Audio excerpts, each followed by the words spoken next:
Mateza Tol, manolotra ho anao ny l'invité du jour.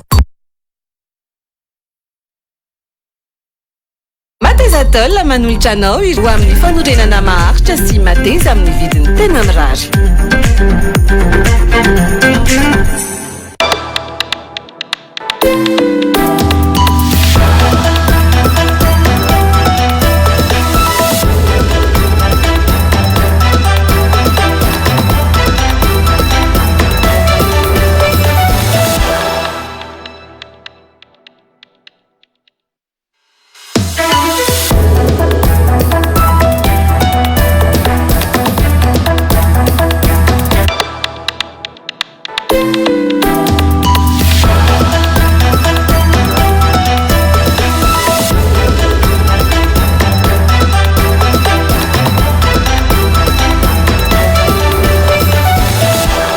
Angafalina topo klasy topo vavy no iarabanantsika rehetra miaraka aminay eto amin'ny Real TV Madagasikara mo amin'ity sabotsy alina ity tonga soa atao anatin'ny fondarana l'invité du jour ary manasantsika rehetra iaraka aminay hatramin'ny farany indray araka nefa nampafantarinantsika ho vahintsika ho amin'ity alina ity frère Abel izy moa dia filompanorona ny fikambanana mpiara-mikatsaka ny fahamarinana sy ny fiainana mandrakizay koatran'izay ihany koa dia mpanazava andreo zava-miafina araka ny bokin'ny faminanina no sady pikaroka sy mpandalina ihany koa ny tantaram-pivavahana miarabanao frère Abel ary manasanao androso anaty efitrano ary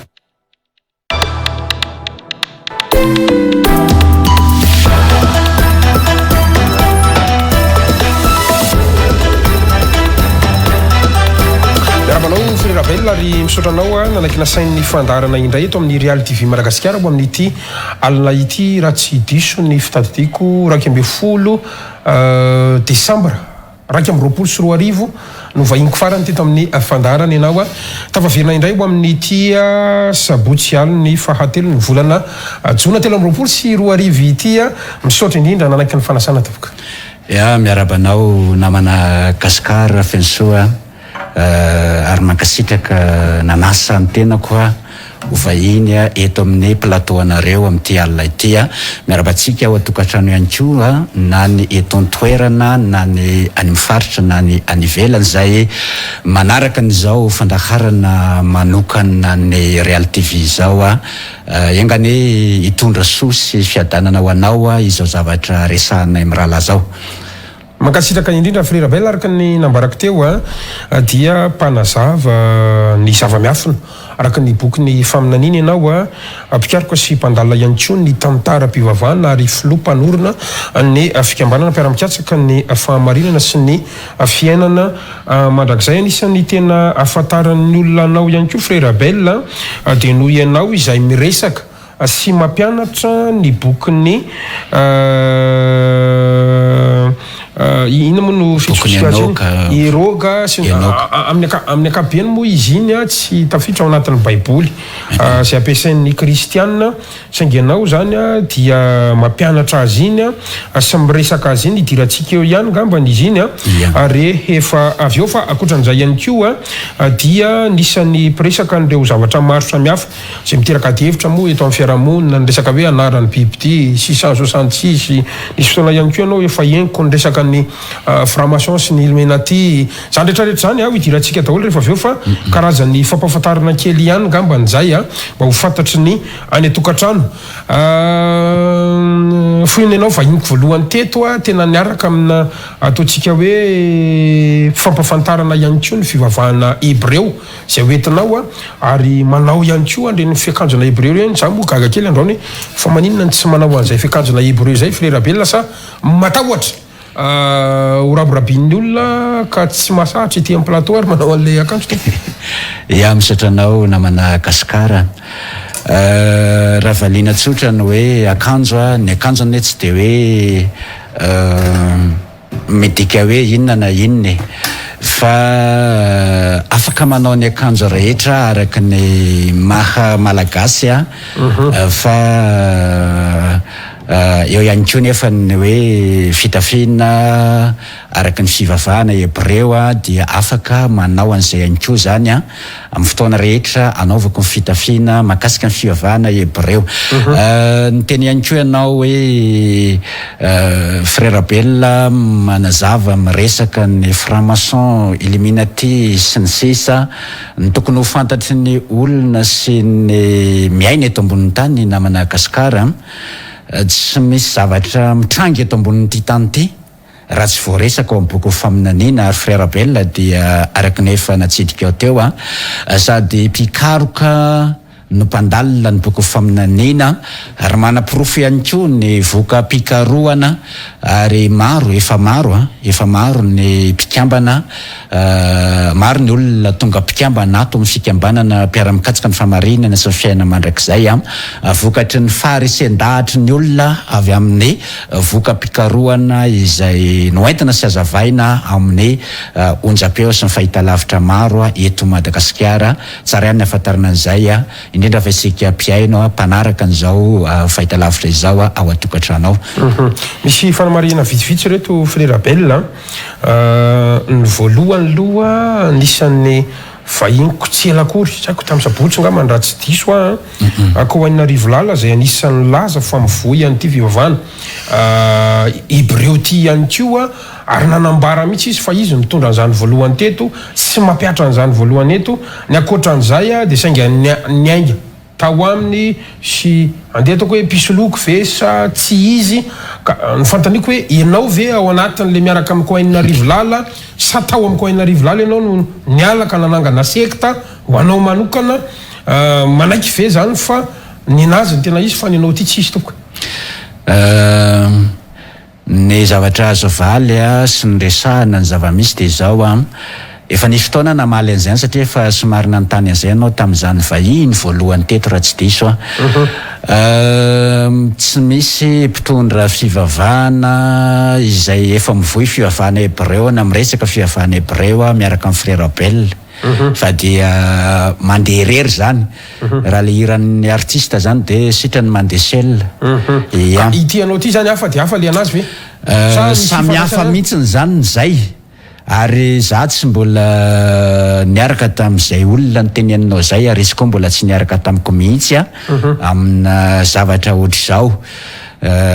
Inona ny avalina amin'ny hoe ninazy ihany nisy fa ny ankoatran'izay tsisy zay zany lazay le ao anatiny satria ny olona misy fanamampiteny dia zay zany mahatonga izy le fanao anata zany mampiteny an'izay fa frère Bella aloha tsy manana ho lazaina hoe ny azy ihany ve izy dia ny hafa tsy izy fa ny azo lazaina dia zao hoe ny famarinana toy ny fipokandro maraina miamazava mandra-pitato vonan'ny andro tsy azo indray mpandeha zany ny famarinana nary raha resaka hoe izy tsy zany ny boky ny faminaniana angamba no resahana dia ao ny mamaritra ny hoe ianona izy fa raha ohatra hoe frère Bella manokana zao oviny ianao nanomboka nyvoy an'ity fivavahana hebreo ty tany amin'ny taona 414 tany aho no nahazo message raha izay nahazo ilazana azy amoaka fanjavana arak'izay zavatra nampahafantarina any zavatra nampahafantarina any no resahako sy azavaiko amin'ny olona message avy amin'iza dia iza avy amin'izay fanana niraka zany za dia olona mpikaroka arak'izay natsidiko teo zay hoe efa mpandalina sy mpikaroka ny boky faminaniana aho mpandeha manao fitokanam-bavaka raha izay no azo ilazana azy somary hoe tsy dia tiako ihany milaza an'izay eto nefa ianao mametraka fanontaniana avaiza dia tsy maintsy milaza ny fototra aho ka sady mpifady hanina no mpakeny tendrombohatra tamin'izany fotoan'izany ary hatramin'izao dia ao amin'ny Daniel toko 12 andininy faefatra ao dia misy teny voasoratra hoe maro no azo toandinika dia hitombo ny fahalalany zany hoe ny boky ny faminaniana zany dia azo diniana azo atao tsara mamantatra ny zavatra voasoratra ao kanefa tsy mitovy amin'ny fiainan'ny olona rehetra ny fiainan'ny olona izay mandinika an'io fa manana fiainana somary raha izay nazy lazana azy hoe manoka tena mpakeny tendrombohatra sy ny sisa dia ilay naniraka mpaminany naniraka ny apôstôly ireny angamba no mifidy olona irana hitondra zavatra lehibe ohatrany zavatra hoe Frera manokana ianao ve zany zao mpaminany sa pastera sa inona zany ianao tsy de tiako ivalapatra loatra any am'izay tsika na Madagasikara fa valifofozay sady tsy pastera tsy mpaminany tsy mpisorony sady cohen zany tsy pastera ny pastera fantarantsika tsara fa nianatra sy niofana momba an'izay tsy mpaminany ihany koa satria ny mpaminany zany mety any am'zareo zay manana an'izay tsy mpisorona ihany koa tsy cohen fa dia frère Abel na monsieur Abel na Rala Abel zay antsonao anazy mety daholy misy mpanaradiana efa ny anao satria tsika miresaka teo hoe filoha mpanorona ny fikambanana mpiara-mikatsaka ny fahamarinana sy ny fiainana mandrakizay zany hoe misy mpivavaka ve ao aminao misy mpanaradia ve anao mpitondra fivavahana ve zany sa fikambanana ohatry ny fikambanana rehetra ihany izy ty ny hoe mpanaradia ny frère Abel angamba no ahintsiko kely frère Abel tsy mety tsy de ty hoe arahandy fa ny resy lahatra amin'ny zavatra izay resahako zany de betsaka ary betsaka no fandara onjam-peo maro be ny anaovako fandarina Gasikara ary fahitalavitra maro ihany koa anaovako fandarina manerana ny Madagasikara ny vola lanina amin'ireny rehetra reny avy amin'izay olona resy lahatra amin'ny zavatra izay resahako ary tsara ihany koa ny afantaran'ny mpiaino hoe raha ohatra hoe hanofa palais des sports zay efa tsy omby anay zany efa manana olombelona zany ka manana fiangonana zany frère Abel manana ka manana inona ny anaran'le fiangonana toeram-pivoriana fotsiny le izy fa zay tsy mitondra anaram-piangonana satria any amin'ny fiainana mandrakizay ny tsisy anaram-piangonana ny anara zanak'Israely 12 ny any de ny anaran'ny apôstôly 12 fa tiako tenena hoe rehefa mivorona reo de misy fombafomba fivavahana ohatra ny fivavahana rehetra reny misy fomba mpivavahana rak'izay za sady tsy pasterany tsy mpitandrana fa mampianatra manazavazava miafina fotsiny zany fa misy mpitandrana ao aminay misy loolona ao aminay misy narafitra rehetrarehetra zay nisy tamin'ny andron'ny apôstôly ao aminay fa ndraindray ihany koa za mitondra zavatra zay hoe mahasoa ny mpino ao aminay zany joro ara-dalàna ara-panjakana joro ara-panjakana ara-dalàna azon'le CPC mihitsy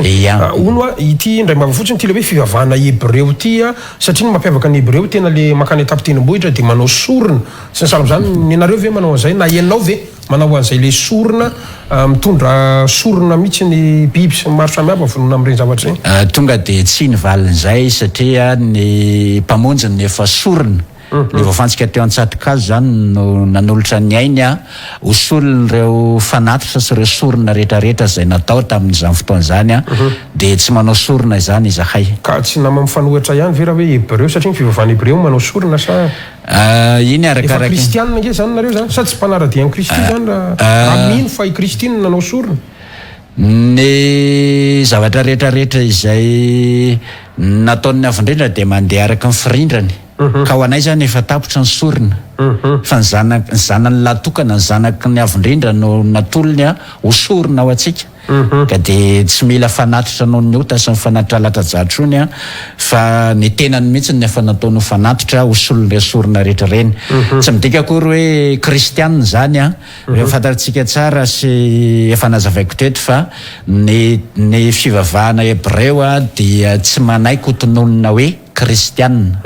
fa ny fivavahana kristianina de niainga avy amin'ny fivavahana romanina zany zay aloha zany tokony fantatry ny olona fa ny fivavahana hebreo tsy niainga avy amin'ny fivavahana niainga avy amin'ny Roma fa niainga avy amin'ny fivavahana na ory ny mpaminany na ory ny mpisorona ary nodimbiasan'ny apôstôly ono frère Abel ianareo ve na ianao ve ao anatin'ity le fivavahana ity mbola ao anatin'ny fampahafantarana momba anao daholo zany fantaniko zany ka io monko ilain'ny olona fantatra nareo ve zany mino an'ilay ataontsika hoe trinité masina ny ray ny zanaka ny fanay masina ho an'ny kristianina moa de hoe andriamanitra avokoa ireo telo zay iray ireo mifamatotra ireo saingy samy manany ny asany ireo mino an'izay ve nareo sa tena zavatra hafa mihitsy ny anareo frère Abel maino ny fisin'ilay namorona zao tontolo zao ny asa nataony hitatsika moa ny zavaboary rehetra reny nisy namorony reny de mino ny fisiny mino ny fahatongavan'ilay mesia izay ataon'ny kristianina hoe Jesosy dia meny ny fahatongavany teto ambonin'ny tany zany zahay fa tsy Jesosy ny anarany ary manazava an'izany rehetrarehetra zany frabella mino ny fisininy ataontsika ihany koa ataon'ny kristiana hoe fanahy masina na ataon'ny hebreo hoe roi kodes na roi kadosy mino ny fisiny zay zany ny frabella ary miara-miasa mifanany avindrindra ihany koa manatanteraka ny zavatra rehetrarehetra sy manaiky ve fa Andriamanitra ireo le iray ihany no namorona zao tontolo zao dia avy amin'ilay namorona zao tontolo zao na ny zanaka na ny fanahany zay no azo ambara ny farany le Jesosy tsy Jesosy fa iza zany mbola zay mahatonga le izy hoe zava-miafina eto ampelantanako eto misy boky maro be ary azo porofoina fa eto zao misy boky miresaka mihitsy hoe marina tokoa fa tsy Jesosy ny anarany antsona azy zareo avy ao anivon'ny témoin de Jéhovah dia namoaka boky mitondra lohateny hoe tilikambo fiambenana dia ao amin'ny pejy fahavalo sy fahasivy amin'io boky io dia misy izay fanjavan'izay hoe ianao ve mahafantatra ny fomba ny antsony ny fianakavian'i Jesosy sy ny namany azy tamin'ny resadresaka nataony raha ny tompo tao Nazareta izy marina tokoa fa tsy Jesosy ny nanonana azy fa rehefa nisy nandika ao amin'ny dikateny grika ny tantaram-piainany dia tsy niazona ilay fanonana tamin'ny teny hebreo tany am-piandohana intsony izay nandika ny tantaram-piainany ho amin'ny teny grika zay aloha zany ny fizotran'ny zavatra nisy ary za mangataka mpitondra fivavahana mba iresaka sy ampianatra ny tena zava-nisy marina tao anatin'ny tantaram-pivavahana fa tsy ho afenimpenina satria raha misy zavatra goavana ngamba namana gasikara inoko fa ianao tena mivavaka ary tena hoe ny malagasy tena mivavaka ka zavatra goavana sy lehibe ny fahafantaran'ny olona n'izany zavatra nisy zany nisy nanova ho amin'ny teny grika ny filazantsara nosoratan'ireo apôstôly ireo fa nanoratana azy ohatra ny filazantsara nosoratany Matio nosoratany tamin'ny teny hebreo dia avy eo nisy namadika ao amin'ny teny grika dia tsy fantatra mazava tsara hoe iza ny tena namadika azy ao amin'ny teny grika ka rehefa novaina ao amin'ny teny grika ilay filazantsara dia tsy notonony zareo intsony ilay fanononana sy ilay fanononana anarany avindrina sy ny zanak'ondry izay tamin'ny teny hebreo fa ilay anarana ivavahan'ny grika no nampidirina ao anatin'ny baiboly tika teny grika Jesosy no anarana ny vavahan'ny grika sampy mbola mandrak'androany mbola sampy mipetraka any amin'ny tendrombohitra Olimpa mandrak'androany zany hoe Zezo na Jesosy na Jesosy vakeo ny boky Makabeo raha mana baiboly katolika tsika ao tokantranao na Bible de Jérusalem na baiboly DM dia any amin'ny Makabeo voalohany Makabeo faharoany dia misy miresaka mihitsy ny momba ny Zezo na momba ny Jesosy na momba ny Jesosy na momba ny Jesosy dia araka ny fanjavana omendry zareo ery ambany satria ny baiboly katolika misy fanjavana ery ambany dia azavaina hoe ny Zezo na Jesosy na Jupitera zay zany anarany daholy dia sampy mipetraka amin'ny tendrombohitra Olimpa mandrak'androany zany mahatonga anareo tsy manaiky an'le hoe Jesosy ny anaran'le zanaka ny rano fa hafa mihitsy n'izany fa le anarana tany am-piandohana zany tsy hoe izay ihany any tsy manaiky an'izany fa na le voafantsika teo amin'ny tsatokazo raha tsy manaiky hanovaina ny anarany na hanolona ny anarany no anara-tsampy izy miteny an'izany sa izy misy an'izany ao amin'ny misy an'izany ao amin'ny baiboly ka misy an'izay mihitsy hoe aza manovana azy ho lasa sampy zany dia ao amin'ny asan'ny apôstôly toko faefatra dia ny faharoa ambin'ny folo misy teny voasoratra hoe tsy misy famonjena any amin'ny hafa tsy misy anarana hafa aminao zany ny fandraisanao an'izany ohatrany ahoana hoe be dabe ve zany le anarana tsy misy anarana hafa nomenany olona zahoana famonjena ty ambany masoandro midika le hoe tsy misy anarana hafa mety ho be dabe ny anarana hoentin'izay fanahy mamitaka eo fanao le mamitaka za tsy miteny hoe mpitondra fivavahana mpamitaka fa ny mpitondra fivavahana koa ary mba voafitaka fa fanahy no na zay raha teto ambonin'ny tany amitaka dia nesorin'ireo fanahy namitaka an'izao tontolo zao ary tsy nampidiriny ao anatin'ny baiboly intsony ny anaran'ny avindrindra izay noentin'ny zanak'ondry noentin'ny mpamonjy zany dia nisolony an'ireo anara-tsampy isan-karazan'ireo misy porofo eto am-pelantanana nambarako teo fa miresaka ny bokin'ny Henoka ianao frera Abel ay tena namoaka malety mihitsy ianao ay ao le boky rehetrarehetra zany ka zao mifandehany mantsy tsy mampiasa ny baiboly ampiasain'ny kristianina ve zany ianao na ianareo ao anatin'ity vavana mitarianao ty a raha miresaka hoe baiboly kristianina dia misy zany a ny baiboly zay ampiasain'ny fiangonana protestanta rehetra eo any koa baiboly katolika zay tsy de mifanalavitra avokoa reo a misy ny diem zay teny iraisany misy fanavaozana maro samihafa moa reny a taty arina ka afa ve zany baiboly ampiasainareo satria na de ity boky ampiasainao ty ary a ampianarinao ty ary a tsy ao anatin'le baiboly akory misatranao fa mahaliana sady mahafinaritra azy zay fanontanianao zay ary tiako mamaly azy tsy anao ihany no mametraka an'izay ary be moa ny olona tsy mahazaka ny zavatra resahako a za zany mba tena tsy miangavy fa miteny ny mpijery an'izao fandaharan'izao hoe kalma ihany ianao mijery kalma ihany ianao mihaino ny zavatra resahako a fa tsy tokony asorenany any zavatra resahako e tokony afaly ary raha olona tena mpikaroka sy mpitady fahamarinana satria ny mpamonjy ny tena hoe sambatra azy anao na sy mangety eto amin'ny fahamarinana fa izy no hovokisana misy fomba zany a ataony avindrindra mikisana fahamarinana n'izay naona sy mangety eto amin'ny fahamarinana ka ozy ianao hoe baiboly hafa mihitsy ve no ampiasainareo frère Bell araka ny efa natsidika teo aloha dia manapirofo ny fahatanteran'ny faminanena amin'ny apokalipsy toko 7:10-11 dia misy zao teny voasoratra izao raha amin'ny baiboly dika teny diem dia izao voasoratra hoe nitsoka trompetra ilay anjely fahatelo dia nisy kitana lehibe mirehitra toy ny fanilo latsaka avy tany an-danitra ny anjera atao amin'ny apahatelo ny onso ny loharano ny anaran'ilay kitana dia atao poizy mangidy ka tonga mangidy sady voapoizina ny apahatelo ny rano rehetra izay ny voasoratra amin'ny baiboly ampiasaitsika eny pelatanatsika eny raha afaka mamaky isika mba azahoanao an'le valy fanontaniana omeko dia resaka kely makasika an'izay aho zava-miafina le zavatra resahako kanefa resahako ihany manazava amin'le izy satria miresaka aminareo izay tokony hafantatra ny zavatra resahako aho ny avo indrindra dia nampafantatra fa ny zavatra rehetra izay mitranga eto ambonin'ny tany dia efa voaresaka ao anatin'ny boky ny faminanena ao amin'ilay apokalipsy vakiko teo dia nisy fitsofana trompetra tany an-danitra tany raha vao trompetra tsofina zany dia fanehoana sary fa misy ady tamin'ny andro zanak'Israela ny andro mpanjaka dia tsofina ny trompetra ho fanairana ny vahoaka fa raikitra ny ady nisy ady nipoaka tany an-danitra tany dia rehefa raikitra ny ady tany dia nisy an'ity kitana lehibe mirehitra toy ny fanilo ity anjely izy io nazera teto ambonin'ny tany satana ny tena marina momba an'io dia io kitana io na i satana niseho tamin'ny endrika mazava nyrehitra ohatra ny fanilo fa ny anarany poizy mangidy amidika teny katolika raha vakina amidika teny katolika io dia hoe tangena ny tangena dia famonoana olona tamin'ny andro ny mpanjaka ka ny anaranyty kitana ity na dia miseho mirehitra toy ny fanilo ary izy dia ny anarany poizy mangidy ny toerana ny latsahany nefa gasikara ao amin'ny loharano sy ny renirano misy heviny avokoa zany loharano iveloman'ny olona ny gasikara ny fivavahany ary hitantsika tsara fa tsy mahazo aina ny malagasy raha tsy mandeha mamonjy fiangonana dia rehefa mitory pastera dia misakafo sy misotro ara-panahy amin'ny toritenin'ny pastera ny olona fa ao anatin'ny loharano izay sotroan'ny olona dia misy anarana poizy mangidy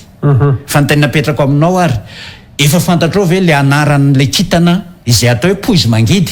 na tangena latsaka ao amin'ny rano fisotron'ny olona raha tsy fantatrao zany nefa ianao misotro an'le rano ihany mazava ho azy fa hisotro an'le poiziny ianao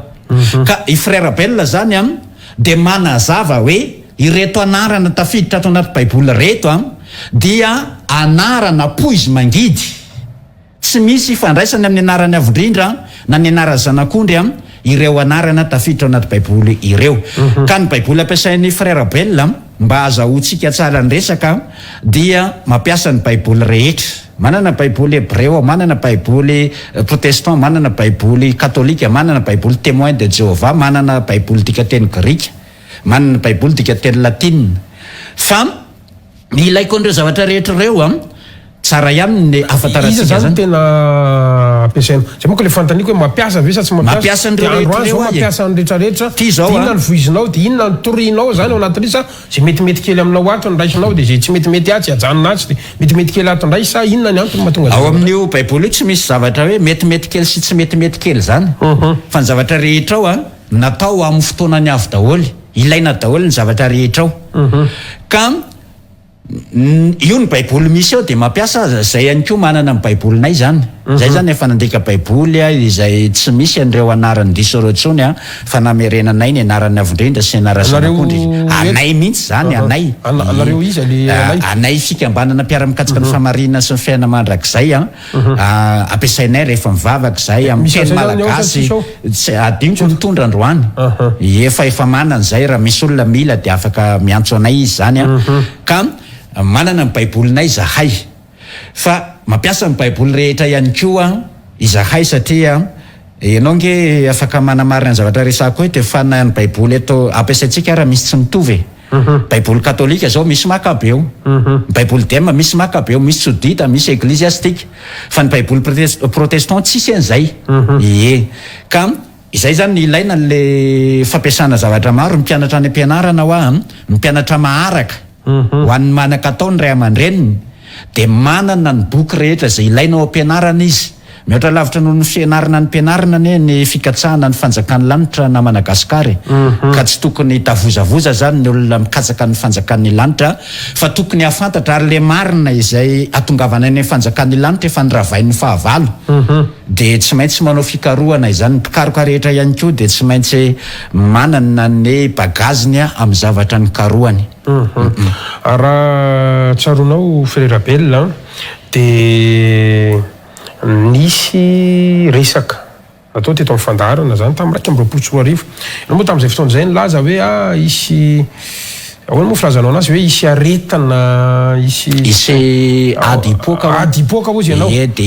iteraka aretana orohorotany goavana ao a dia mbola isy tondra-drano be ao a dia mbola isy mosaro a mbola ho avy mivalala ao a mbola tsy ahita mbola tsy nisy teto ambonin'ny tany fa isy io zany tsika zany zao roa taona tiarina zay telo amby roapolo sy roa arivo tsika zany zao a frère Abel zany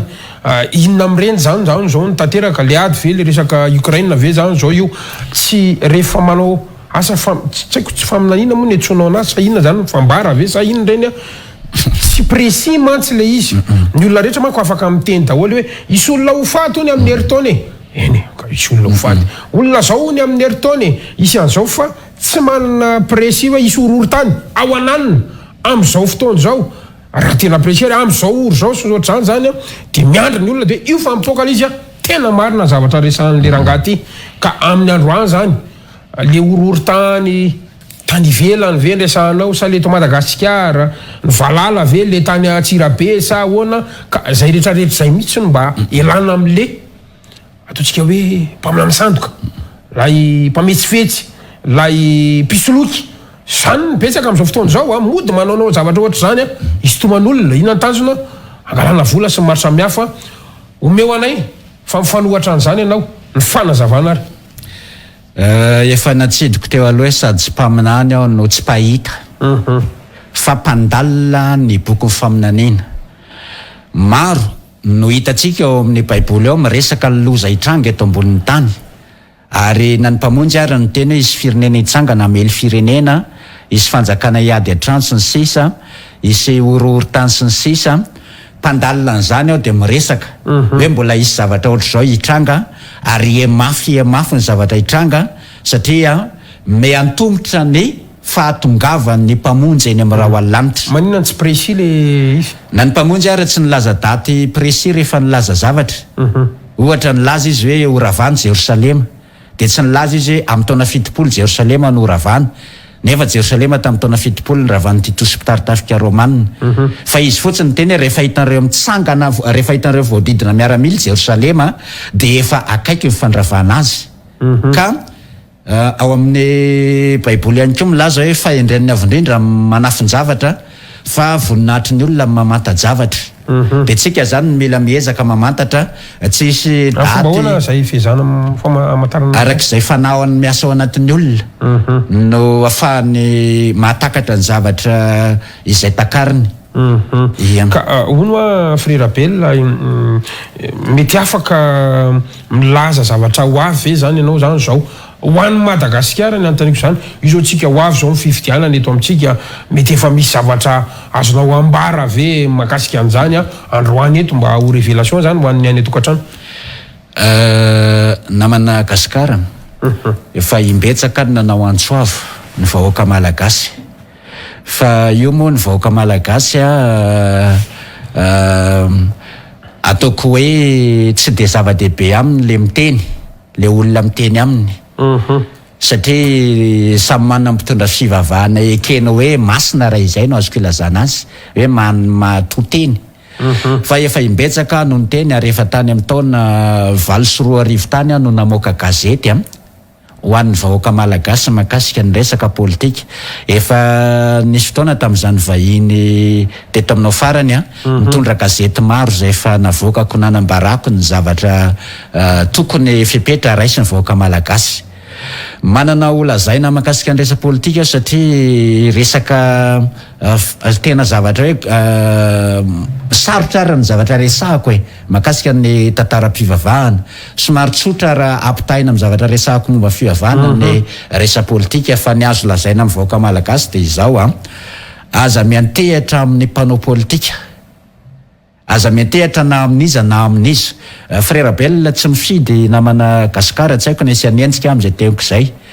fa tsy mifidy nefa koa tsy mitaona ny olona tsy hifidy ny antony tsy hifidianako dia izao raha hifidy ary ka nandrisy fanantenana le hofidiko tsy zava hoe mivomafy ary raha ohatra mipetraka tsara ihany koa ny fanatanterahany filoham-pirenena izay hitondra eo ny teniny afaka hoe migaranty ny teniny izy manao soni mihitsy ny eny amin'ny fitsarana hoe raha misy tsy tanterako ny zavatra teneniko dia tonga de gadrao dia ny fananana voavoriko tao anatin'izany mitondra ho zaraina ho an'ny malagasy raha samy manao soni an'izay mpitondra zay hitondra eo dia mifidy frère Abel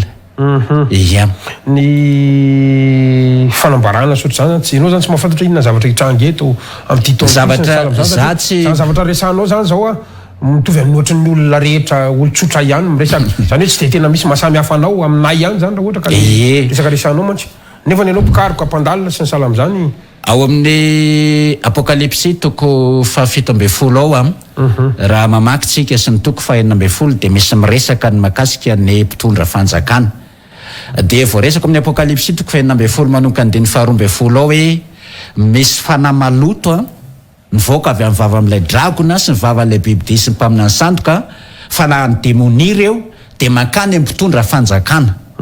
nizaniza hitondra fanjakana eo mety isolo zay hitondra eo amin'ny fifidiana manaraka fa nizaniza hitondra fanjakana eo tsy mitondra fanavozana makany amin'ny hoe fiadanana ho an'ny malagasy arak'izay antenain'ny malagasy avy amin'ny mpitondra tsy mitondra an'izay mihitsy fa hitondra zay zavatra apetraky ny mpitondra n'izao tontolo zao ny mpitondra zao tontolo zao dia satana ka ny filoham-pirenena zay mitondra eo dia anatanteraka zay programma ny satana fotsiny fa tsy anatanteraka amin'ny programma ny avindrindra akory zay ny zavatra isy dikan'izay ianao zany dikan'izay ianao zany inona zany ianao anatin'izay rehetrarehetra zay nge le miaina eto ambony tany faiza zany ianao sa lizy manko manahirana amin'lizy dia zao tsy fitako zay tena mahasamy hafa hitanao aminao aminay zany fo anatin'izy frère Abel tsy manohana politika sady tsy miditra raha ny olona miaraka amiko matetika mantsy ny fikambanana ohatranay izao ampiasain'ny mpanao politika dia raha ny olona resy lahatra amin'ny zavatra atao amin'ny frère Abel tsy ho azo ny mpanao politika ho ampiasaina mihitsy fa miaina fotsiny zay satria velona tonga eto ambonin'ny tany dia miaina dia zay mitondra eo dia mitondra fa tsisy hidiranay zay mitondra eo hoe ndeha akarary ny fonay zay zavatra ataony na ndeha nda hampiakatra ny tosi-drahanay ny zavatra ataony fa tsy any mihitsy zany ny anay le kajom-piainana fa zay hitondra eo efa fantatray hoe nizaniza hitondreo a de ho ratsy foana ny zavatra hitranga eto ambonin'ny tany ary voasoratra amin'ny baiboly hoe aza manany ampitso fa ampy ho an'ny andro ny ratsy miseho aminy isan'andro de misy ratsy miseho foana tsy hoe rehefa miova mpitondra fanjakana de lasa tsara ny zavatra iseho tsy mahafoana ny zavatra voasoratra ny fiovan'izay mpitondra eo fa tsy nge anaty firenena eo ihany ny fivavahana fa tsy miaina ny firenena sa ianao anangana fanjakana kely anaty fanjakana frerabelona zany hoe ohatra ny tontolo hafa misy anao zany fa tsy eto Madagasikara raha zany zavatra ny olona mitady ny fiaina mandrakizay a de sady mahay miaina amin'ny tontolo hafa mihitsy mahay miaina amin'ny tontolo araka voasoratra amin'ny baiboly fa miaina koa amin'ny tontolo misy eto ambonin'ny tany inona ary zao no azonao atao amin'izao vidim-piainana miakatra zao misy zavatra azonao atao ve be da be ny efa niteny teto hoe miakatra teto daholo zay karazan'olona rehetrarehetra ary raha ny olona niakatra teto sy ny heviny natolony teto a no hoe raha ireny no nitondra satria ireny samy manana hevitra daholo ka raha ireny no nitondra tsy efa paradisa ve Madagasikara ka inona zany ny vahaolana tsy misy vahaolana ankoatran'izao va tia frère Bell aza miatehatra mpanao politika de aza ataon'ny mpanao politika tohatra fiakarana de aza miady an'io seza io aza miady an'io seza io fa ratsy be ny toerana misy an'io ratsy be ny toeran'ireo mpanao politika ireo any amin'ny fitsarana andeha maky kely vetivety ato boky nao ka vetivety na Madagasikara raha avelanao satria ity le boky le tsy ananany kristianity tsy ananany zareo ty fa i frère Bell ihany aloha no manazava ny boky Enoka ary efa voadikanay amin'ny teny malagasy izy ty de afaka manatona frère Bell mavakely milohany makitsika anazy taiza zany nazahoanao an'ity boky Enoka ty satria tsy nisy tamin'ny fotoana nanaovako seminaire satria za manao seminaire matetika ny fandarina hoentiko araka ny teneniko a maro ny olona lina sy resy lahatra dia nanatrika ny seminaire-ko tao a nisy olona avy any ivelany de nanome boky Enoka izay mbola tamin'ny teny français fa izahay no niezaka nandika azo amin'ny teny malagasy tsy teto Madagasikara zany nazahoana an'ity zany hoe le olona io zany no nitondra anazy ka nanome anazy anao nanome anany ity zavatra nomenanao zany de na fa ny anao mampianatra anazy izy zany mahafantatra le zavatra hoentiko hoe ilaiko ny boky Enoka reo zavatra rehetra ty zao ty hitanao ty a navoaka ny fitondram-panjakana am'izao ty malagasy terminal namen'olona ty fa tsy hoe za no mividy an'ity de ny olona misy zavatra ilaiko atao anatin'ity amin'ny zavatra zay resahako de ny olona manaraka ny zavatra resahako zany a ohatra n'ity koa zao ty zavatra ty a ty raha tadiavinareo tsy hitanareo mihitsy ty ino ty ny tantara famonjena amin'ny testamenta taloha navoaka ny zareo avy eo anivo ny librairie Masindahapoly tsisy tsony zany iny am'izao tsy hitanao tsony ty satria efa tsy avoaka ny zareo tsony ty de ato amin'ny pejy 3 am'ty a io zao hitanao io a io anaty cadre io ity le anarana io le anaran'ny avindrindra de azavainy eo ambaniny hoe anaran'ny ave asy amin'ny taretsoratra hebreo tranainy io ambony io de azavainy eo amin'ny ilany akavia amin'io hoe io no ny tenena Mose sy Arona tao amin'ny faraony tena azavainy tsara mihitsy amin'ny soratra sy teny hebreo io de itony zany tsy hitanao tsony raha hikaroka mitony eny am'izay misy fivarotam-boky eny ianao fa ny olona nahitana an'ity a olona resy lahatra amin'ny zavatra andresan'ny frère Bell de amaky kely amintsika am'izay le boky Enoka satria miresaka fitondram-panjakana de miainy tsara fotsiny zany mahafinaritra na mihitsy le resakitsika androany na Madagasikara satria afahako mizara zavatra goavana be ato boky Enoka atoko 2:15 misy azao teny voasoratra izao toeram-pitsarana alay fisaratsaina zany fa ianao andalo fitsarana na mpitondra fanjakana na mpitondra vahoaka na miaramila na inona na mpinotsotra na farahidiny kelery de andalo fitsarana de ato amin'ny Enoka atoko 2:15 manomboka eto amin'ny andeny voalohany zao vakiko zao de nahita lohasalalina aho zay lehibe sady malalaka ny fidirinao aminy ireo rehetra zay mitoetra ao amin'ny tany maina sy ny andranomasina ary ny any amin'ny nosy a de samy hitondra fananany sy ny fanomezany makao fa ny ade zany rehetra zany ara dia tsy atototra zany lohasalalina mangitsikitroka izany hitako ireo anjely-panafay izay mitoetra ao izay nanomana ireo fitaovam-piadiny satana de hoy aho tamin'ilay anjely fiadanana zay niaraka tamiko atao inona daholo ireo fitaovan'ireo no manina ho an'ireo mpanjaka izay nitondra firenena sy ireo mahery eny ambonin'ny tany ireo fa ireny no amin'onazy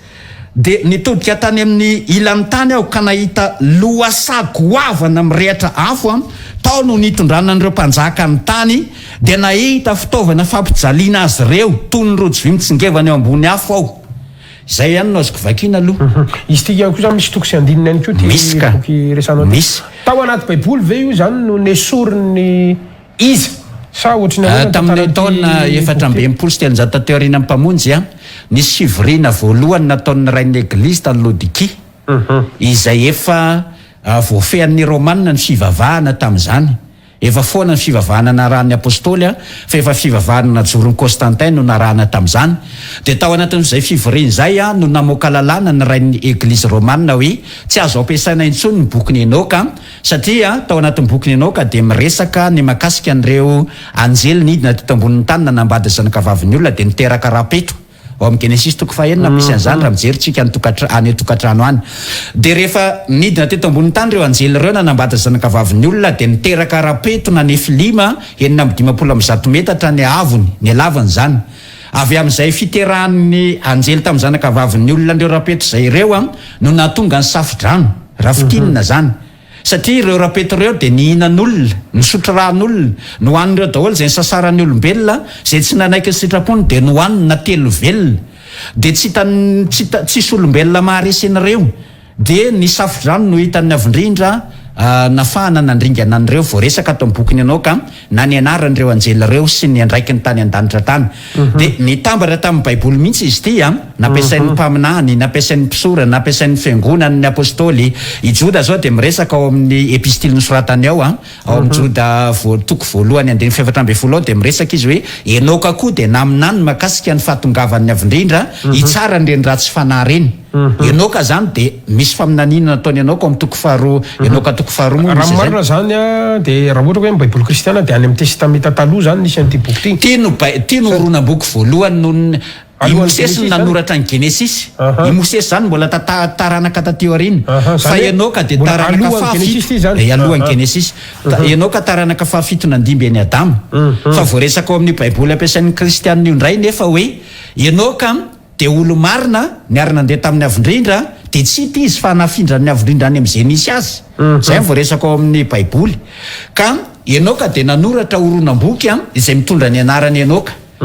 dia nesoriny rain'ny eglizy tsy ho isan'ny baiboly intsony ny bokin'ny Enoka satria nanotohana ny fivavahana kristianina miresaka ny makasika ny fivavahana amin'ny anjely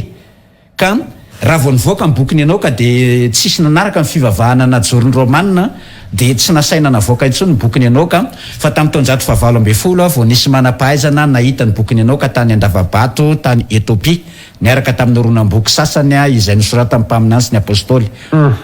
mazava tsara mihitsy tia tany kely anao fotsiny hoe mety azoko azonao an-tsaina vera ny fandalinana nataonao ny antony na nesoran'ireo lehibe ampiangonana tamin'izany fotoana zany ny ty bokin'ny Enoka ty tao anatin'ny baiboly inona ny mety ho antony na iza ny mahazo tombony na inona ny antony zay ngamba no raha somary hoe fitenina araka ny efa natsidiko teo ihany hoe manelingelona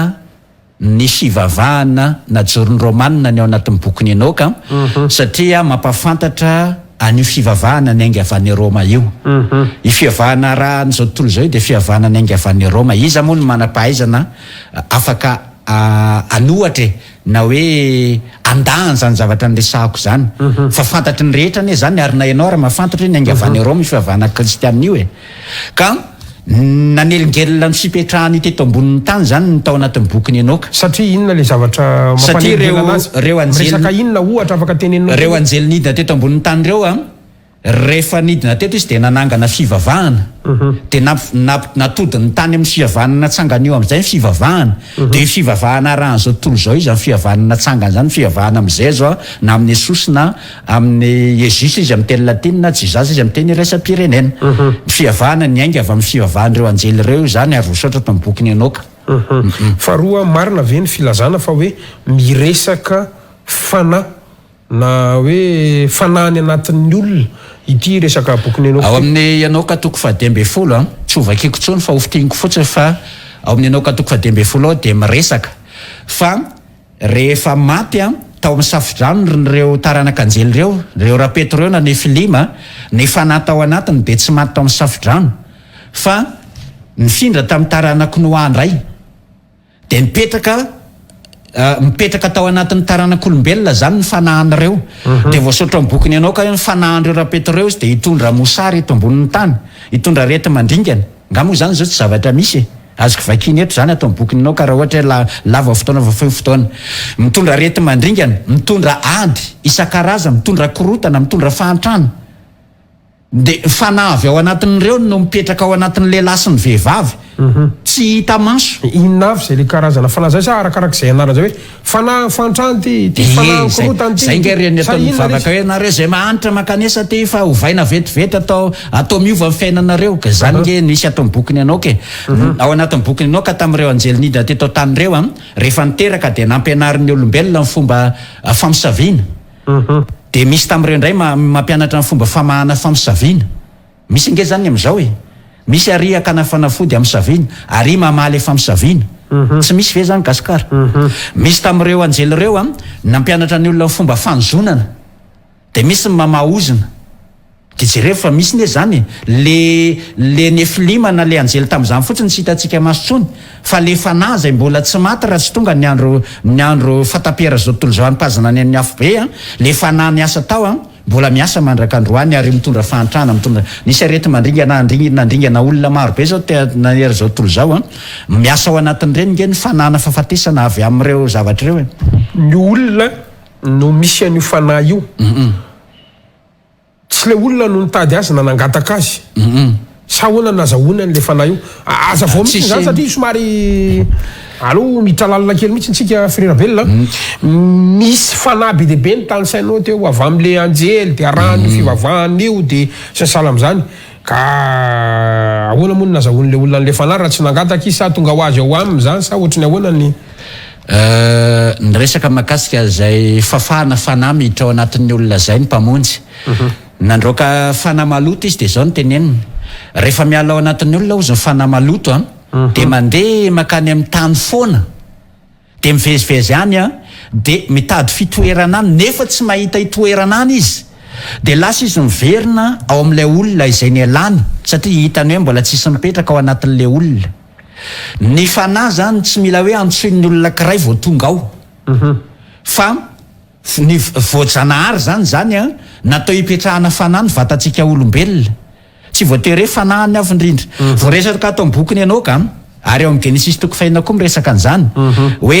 rehefa nidina teto ambonin'ny tany ireo zanaky ny avy indrindra ireo anjely ireo nanambady zanaka vavy mety kely fo rehefa miresaka ianao na bokiny Enoka na boky hafa ao amin'ny baiboly de asivy toko sy andininy foana mba marinina ny any tokantrano koa le izy misotranao ao amin'ny Genesis toko fahenina andeniny fatelo sy ny faefatra ao de miresaka hoe rehefa niterahan'ireo anjely ireo ny zanaka vavin'ny olona ka niterahan'ny Nefilima na rapeta izay mirefy enina amby 100 metatra de niala tao anatin'ny olona ny fanahy napetraky ny avindrindra tao zany hoe rehefa namorina ny Damaseva ny avindrindra de nametraka fanahy fototra tao anatin'ny Damaseva de rehefa niova an'izay le rasin'le olombelona lasa reto anjely reto ny dadany de nienatra amin'ny andro iainany de izao voasoratra amin'ny Genesis toko fahenina andininy faefatra hoe hitan'ny avindrindra ozy fa tsy nanapaka tao anatin'ny olona intsony ny fanahany fanofo ny olona de lasa mani ny avindrindra mihitsy zany natsapa hoe tsy nanapaka tsy nitoetra tao anatin'ny olona intsony ny fanahany le fanahy napetraka tao hatram'izay le nahatonga ny olona talohan'io zavatra nitrangy io hoe natratra 700 taona ny olona natratra 700 taona zay vao maty fa rehefa niova le fanahy tao anatin'ny olona de lasa 100 taona am'izao ara moa 5 taona de maty 20 taona de maty satria rehefa niala tao le fanahy fototra napetraky ny avindrindra ka lasa fanahy ndevolony tao de hatramin'ny andro iainan'ny olona raha de niena niova ho fanahy ndevolony tao anatin'ny olona zany nanomboka teo namana gasikara de jereo tsara ny vokany misy piraitapony fampitoreny amin'ny fitsarana ady tany misy piraitapony mifamono misy ray reny zao fa tena mifamono misy mpianakavy tena hoe fototra rainy angany fa lasa tsy mifakahazo no ny ady lova sy ny resaboly raha fanahin'ny avindrindra ve ny ao anatin'ny reny de izay ny vokatra hiteny aminy fa ny vokatra hiteny aminy zany manamarina le fanahy ao anatiny hoe fanahaniza ianao zany afaka mamantatra ianao mijery azy ao hoe fanahaniza ny ao anatinao fa raha tsara fanahy ao anatinao de maneho zavatra tsara mitondra zavatra tsara amin'ny rahalanao ianao a fa tsy ohatran'ny kaina fa nahandevolony tao anatin'ny kaina dia namoniny rahalahana izy ka ny fanahy tao anatin'ny olona zany a dia niova ho lasa fanahy avy amin'ireo anjely ireo reo anjely reo zay le anjely tamin'ny androny romanina nresana tamin'ny androny enoka tamin'ny androny enoka fa ianao nefa nyteny hoe lasa io na ranony romanina lasa velykely ka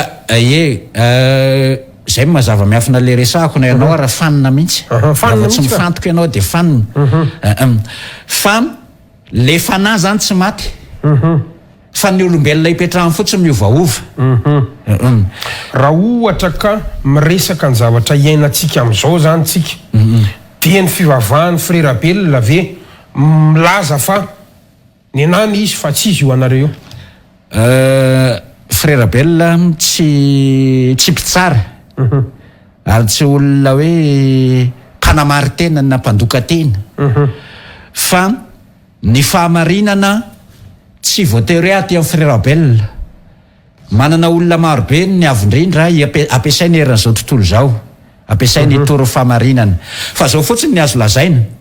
raha tsy miverina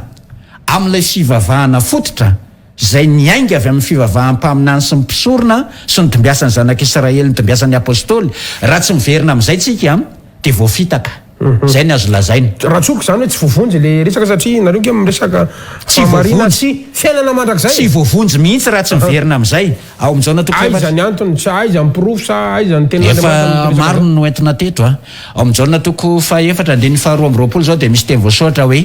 nipoitra avy amin'ny jiosy ny famonjena ny mpamonjy nyresaka tamin'ny vehivavy Samaritana dia zao ny nambaran'ny mpamonjy hoe nareo Samaritana mivavaka amin'izay tsy fantatrareo izay kosa mivavaka amin'izay fantatray satria avy amin'ny jiosy ny famonjena ka izay fivavahana nipoiran'ny famonjena izay dia tsy fivavahana avy any Roma tsy fivavahana avy amin'ny Grika fa fivavahana avy amin'ny jiosy ny fivavahana avy amin'ny jiosy dia tsy io fivavahana arahan'izao tontolo zao io tsy fivavahana kristianina afaka bedabeny manampahaizana mbanakany efa nakany Jerosalema mandrak'androany ny tena hoe jiosy izay mitazona ny fombany tsy manaiky hotonononao kristianina zany tsy hoe mpanohatra ny mpamonjy fa ny fivavahana kristianina dia niainga avy amin'ny fivavahana romanina ie ka manahoana zany satria aoka tsy adintsika zany fa misy an'lay Andriamanitra zanaka io moa tsy kenareo Jesosy ny anarany tsy fantatro moa izy any anarany afaka tononona ve nangatako teo tsy nitononinao mihitsy n'le izy ino mandrava ny testameta taloha rehetrarehetra zay nisy ny testameta vaovao sy mitondra famonjena vaovao inona zany no inonao an'lay sorona zay nataony teo amin'ny azo fijaliana fitsanganany tamin'ny maty ny karany any an-danitra inona zany ny nonao an'iny raha ohatra ka mbola ohatrany hoe resanao na mbola kotinao ihany ny tany an-testameta taloha eza tsy izy ary le enoka koa araka mbola taloha amin'ny Mosesy ihany koa zay deparan'ny Genesis ho an'ny fivavahana nizaniza zany fa tsy izay ihany fa nizaniza mpitondra fivavahana mandravany amin'ny testameta taloha dia manohatra zay lazain'ny mpamonjy zany ny mpamonjy dia niteny ary voasoratra ao amin'ny Mateo 5:7 sy manaraka hoe aza ataonareo fa tonga andrava ny lalàna sy izay voalaza mpaminany aho raha voalalàna sy mpaminany zany dia testameta taloha na Torah zany amin'ny teny Hebreo tsy tonga andrava ozy fa anatanteraka izay voalaza amin'ny lalàna sy ny mpaminany ny olona mpanaradia mpamonjy dia manatanteraka zay voalaza amin'ny lalàna sy ny mpaminany fa lazaiko aminareo sa mandra-pafoana lanitra sy ny tany dia tsy hisy ho foana akory na dia teny tsoatra farany kely ara zay voasoratra amin'ny lalàna sy amin'ny mpaminany mandra-patateraka izy rehetra tsy misy foana zany tsy misy rava zany zay ny dikan'izay teny zay ary tsy misy marina anakiroa fa ray ihany ny marina eny ary eo amin'le anarana ho ohatrany tianao fanina foana amin'le anarana ity zao nitondra nyity io apotrako tony moa zany reharehanay mihitsy tony somary ampekaroka kely hoe amin'izay tsy takon'le micro zao izy irery ihany ao amin'ny lalàna io izy rery ihany ivavahanao dia izy rery ihany ankofanao dia io amin'ny soratra hébreu le anarana io ihany le atao amin'ny boky navoakan'ny zareo avy anivon'ny finoana romanina io zany le anarana io ny anarana ahoana famakinana io zany zao sa inona mikarakara séminaire mihitsy zay dia tongavy ianao manatrika séminaire tongavinareo manatrika séminaire karakarainay mbola idirantsika zay idirantsika iny rehefa aveo fa an'izay valiana zany an'izay valiana fa tiako tenenina dia izao tsy mamorona zavatra tsy tokony ho resahana zany no resaka eto fa miresaka zavatra izay tena hoe fototry ny fiainana mandrakizay sy fototry ny olana eto ambonin'ny tany io olana eran'izao tontolo zao iny tsy olana ara-politika fotsiny fa ny vahoaka ny tsy mahafantatra fa fanina ao anatin'ny fanahy moa nitondra n'io politika io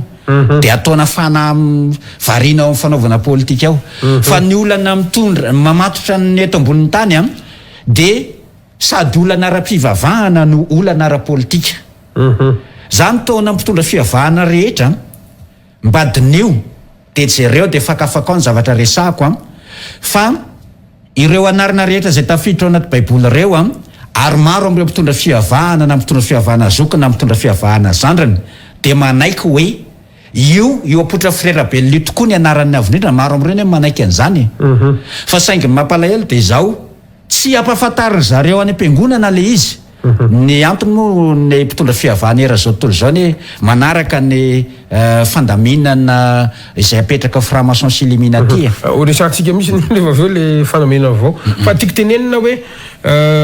ny olona amin'ny firenena manko samy manana fiteny sy ny sala am'izany dikan'izay zany tsy azo adika amin'ny fiteny isam-pirenena ve zany io zavatra io mahatonga anareo cher frère belle zany ametraka io ihany ny izy fa ny ankoatran'izay tsy izy satria teny malagasy zao dia manonona manana ny azy izy teny frantsay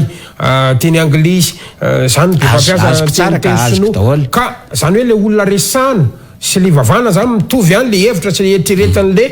mpivavaka zany le ataoko hoe mpivavaka fa ny fanonona azy dia mifandraika amin'le teny-pirenena tsirairay hafa tsy mety ve zany misy disy tsy voadinika ao tsara zay zavatra teneninao zay satria ianao zao raha ohatra hoe ho any France na ho any Chine andeha hovaina amin'ny teny zareo ve ny anaranao zay vao ekeniny ihany ianao zany ny ametraka zay fanontaniana zay fa tsy ny anaranao misoratra ao amin'ny passeportnao ihany ve ny anaranao fa zareo amin'ny fotsiny mila mianatra manonona ny anaranao raha ty resaka aminao tokony hovaina zany le anarana ohatr'izay zany le tianao tenena za ty ametraka fanontaniana aminao roplanina dia amin'ny teny frantsay avion afandray zany zavatra samy hafa ane zany ataonao ohatra zany ny ray anara-tsamrery ny ray anarany zavatra betabe afaka hovaovaina eny anara-tsamrery ve zany io anara-tsamreriny io atsika zao raha miantso hoe Andriamanitra ato amin'ity boky malagasy terminal ity io ato amin'ny pejy asehoko amintsika mihitsy satria izay moa tsy mitory zavatra tsy misy pirofo ary tsara ihany koa ny afantaran'ny olona ny zany zavatra zany ato amin'ny pejy 70 ato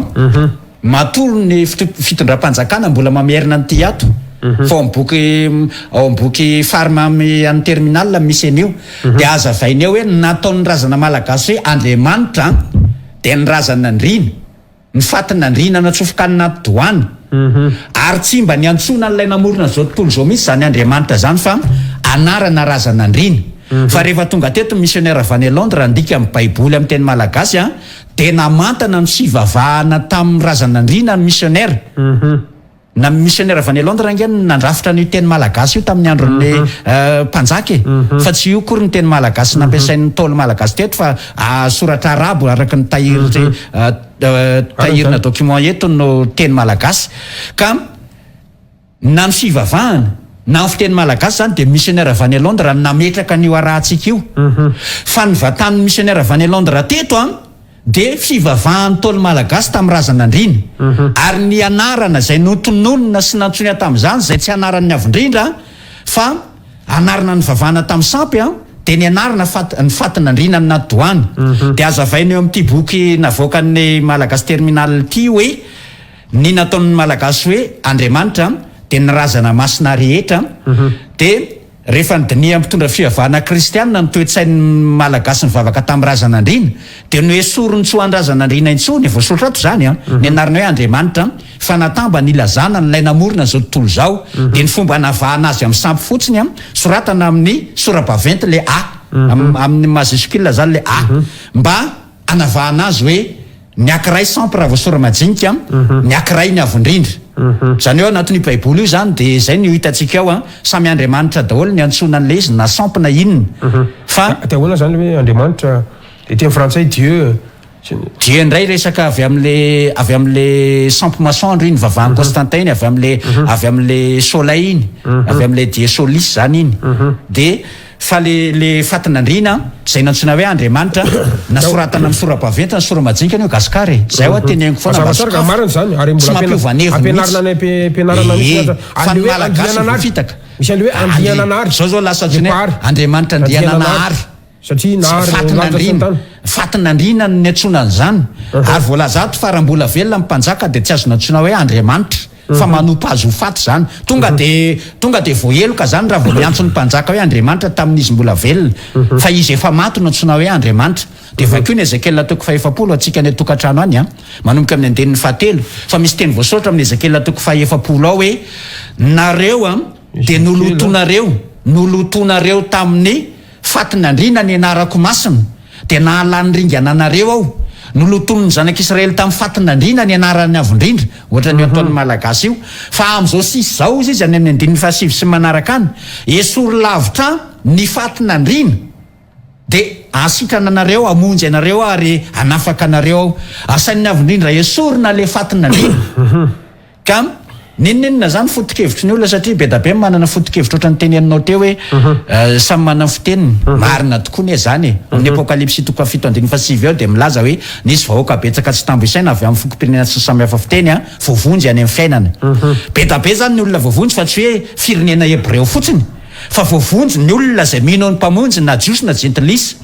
fa tsy midika koa raha samy manana fiteniny dia nomen'ny avondrindra lalana na nomen'ny fahafahana aiza ao amin'ny baiboly na aiza amin'ny lalàna ny fanjakana no misy namoaka hoe tia ny lalàna avy amin'ny avondrindra avy amin'ilay tompon'le anarana fa azo ovaovaina ny anarany afa raha namoaka an'izay izy hoe azonareo ovaina arak'izay fiteninareo ny anarako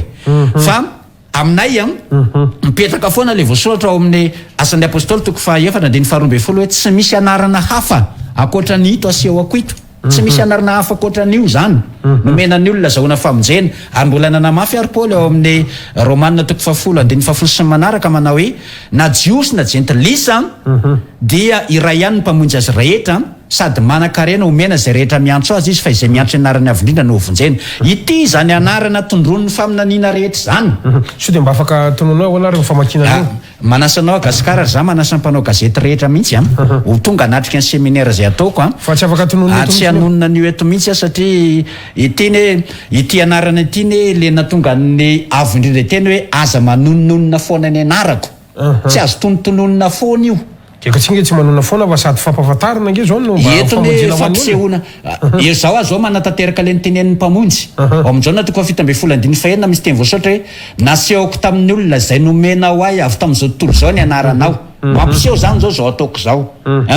ok merci any bebe tao nakakely sary iny am'izay mba hitany any antokatrano zany ao anatin'le izy ka nazanynato zany aza nefa frera bella tsy maintsy mandeha satria ady hevitra moa zany resantsika zany ary ianao aza tezitra ianao fa mantany mihitsy ny asa keto satria bebe zany manikitika ny olona dia mba za zany mba solotenan'izy ireo zany mametraka an'izay fanontaniana rehetrarehetra zay raha ohatra tsika ka miverina kely ao anatin'ity le fivavahana izay resanao tya dia miresaka ny atao hoe boky mifaminaniana frera bella zany hoe ireo boky mifaminaniana inavy no resanao ampifantarinao hitondranao fanazavana satria misy zava-miafinao hoy ianao inavy ary zay zava-miafina ao anatin'ny boky mifaminaniana zay miresaka ny boky mifaminaniana rehetra zay milaza ny faminaniana makasika ny zavatra hitranga rehetra eto ambonin'ny tany ao fa ny tena voakasiky ny zavatra resako dia ny bokin'ny Daniel sy ny bokin'ny apokalipsia zany ary ny bokin'ny Enoka. Ny bokin'ny Enoka sy ny bokin'ny Daniel sy ny apokalipsia dia misy zavatra tsy azo sarahana.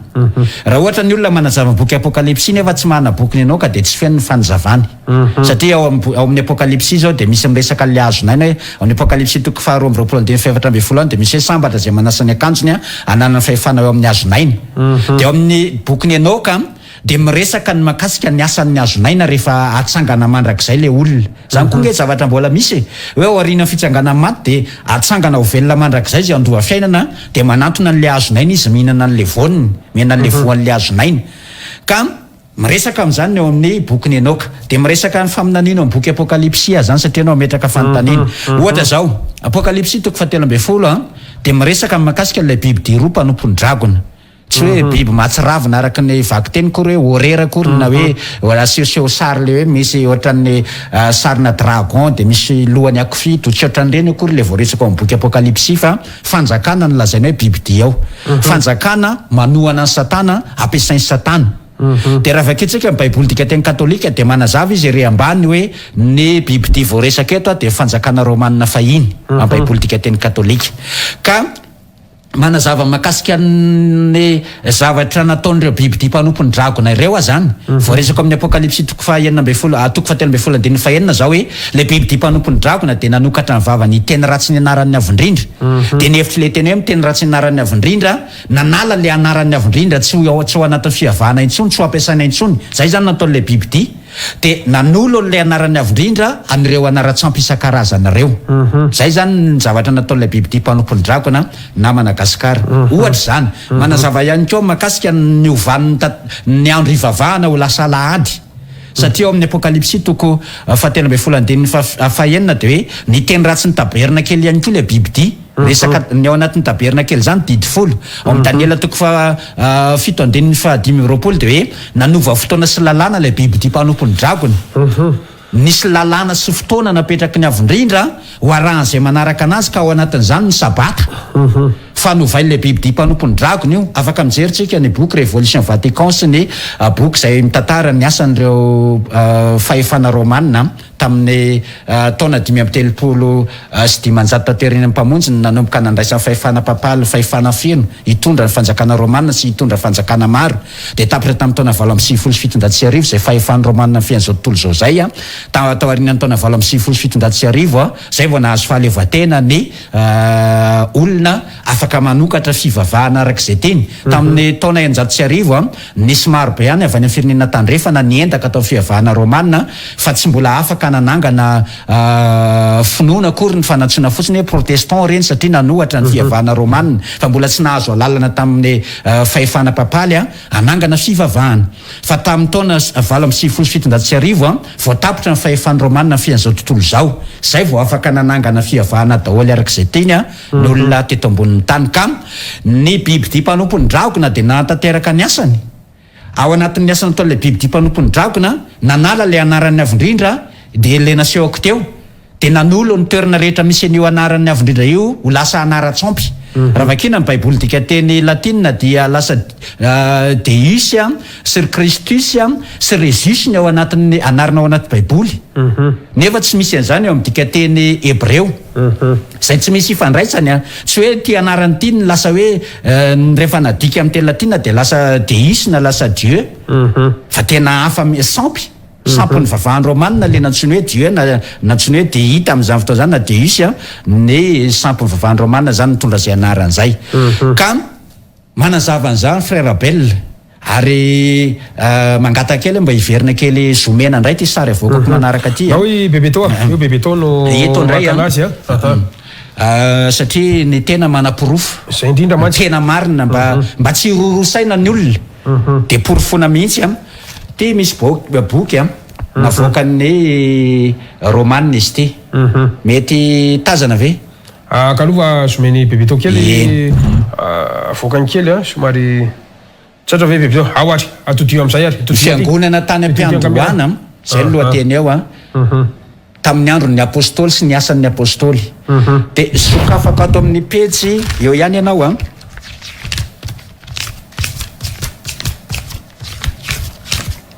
ato amin'ny pejy 3 dia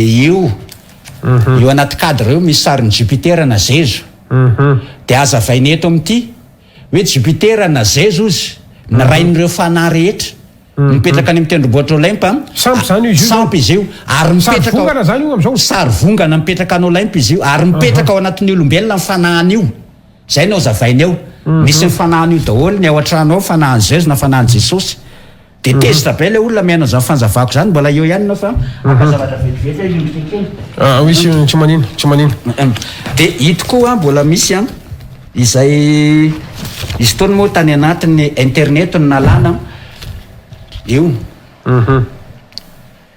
Sample vavahany Grika io dia nodimbiasan'ny Romanina. Jesosy na Zezo na Jesosy dia io zany ny sampy izay nalaza io afaka mijery afaka somena kely bebetoa. Zao. Reny zany le ampivavahana zao taiziny hitanao azy sosaony arisana daholo zany. Afaka mijery any anaty internet sy any anaty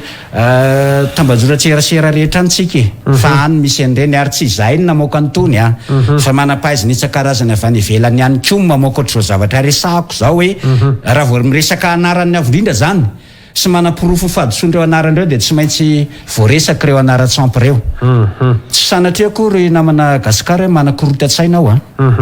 fa misy olona tsy mahay mandray. Za tsy mitona ny olona anaraka anahy fa za tsy mila hoe arahana fa za mitona ny olona rehetra na ianao na mpitondra fivavahana ataomiko mba handinika tsara ny zavatra lazaiko. Misy teny ao amin'ny tantara faharoa toko fafito andininy 12 sy manaraka namaly vavaky ny Solomona ny avindrindra dia alainy mpitondra fivavahana amin'izay le teny nambarany avindrindra tamin'ny Solomona. Dia zao le teny nambarany avindrindra hoe raha misy valala amin'ny tany na arety mandringana na sabatra na mosary raha ny oloko izay nantsona tamin'ny anarako no avy tena ka ibebaka ela am'raha tsy fanaony dia hainao ny an-danitra ka amelaneliny anasitrana ny taniny. Tsy efa imbetsaka avy anao na eny mpitondra fivavahana mampiasa zany teny zany. Tsy re mpitondra fivavahana reny na Madagasikara no nitenenan'ny avindrindra zany. Fa inona moa no natonga ny avindrindra ny teny an'izany? Ito anarana ito dia napetraka Solomona natao amin'ny tempoly. Fa tamin'ny taona 70 taty aoriana mpamonjy dia nesorony Titus mitaritafika Romanina tao io anarana io. Dia tamin'ny taona 530 taty aoriana mpamonjy ny emperora Adrien dia nanangana tempoly tsampy tao amin'ny toerana nisy tempoly tao a Jerosalema tempoly ho an'i Jesosy na ho an'i Jesosy na ho an'i Jésus na ho an'i Jesasy no natsangany ny emperora Adrien. Misy porofo maro be an'izany ato tsy omba eto amin'ity latabatra ity miboky eto am-pelantanako satria za mpandalina. Mazava tsara mihitsy izay. Lasa io anarana diso no vatan'ny malagasy.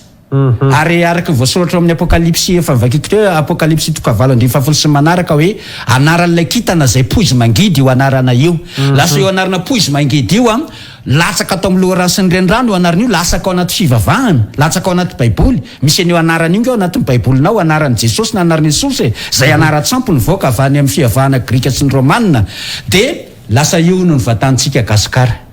Na mpitondra fivavahana na mpivavaka dia voafitaka satana. Za tsy miteny hoe mpitondra fivavahana mpamitaka tsisy resaka an'izany eto fa ilay fanahy izay niresantsika tany aloha ahoana fomba fidiran'le fanahy ao anatin'ny olona. Ilay fanahy izay miditra ao anatin'ny vatan'ny lehilahy sy ny vehivavy manatanteraka ny asany. Ilay fanahy no mamitaka dia mampiasa olona amitaka. Tsy fidiny ampanao politika any tsy hatanteraka ny vinavina sy ny vely raminy. Fa misy fanahy mipetraka ao anatin'ny zareo reny izay mitarika azy reny. Tsy fidiny ho an'ny mpitondra fivavahana koa voafitaka fa misy fanahy hafa tafiditra ao izay manana tanjona amitaka. Ka izay ny zavatra zambara mazava tsara tena antsipria mihitsy zany mahafinaritra frera bel fa mitoy ihany aloha tsika raha sitraka ao anisany ny resaka sy mivony atao hoe lamina vavao maneran-tany i frera Abel ka azonao ampifantarina ve ino io lamina vavao io iza no ametraka n'io lamina vavao io ary inona ny vokatra io lamina vavao io de ho resantsika le franc-maçon aveo fa le lamina vaovao aloha no tsy efa misaraka ny lamina vaovao maneran-tany na ny nouvel ordre mondial sy ny franc-maçon sy illuminati ay ndao ary tonga de efa le fasoary tamin'ny taona enina amby fitopolo sy fitonjato sy arivo izay raha tsy diso ny fitadiko a misy boky milaza an'izany maro moa eto am-pelantanako a dia ny forona ny fikambanana miafina ny hoe fikambanana tsy de natao hita maso amin'ny franc-maçon sy illuminati ary nametraka ny lamina vaovao maneran-tany na ny fandaminana vaovao maneran-tany inona ny tanjona ozy ianao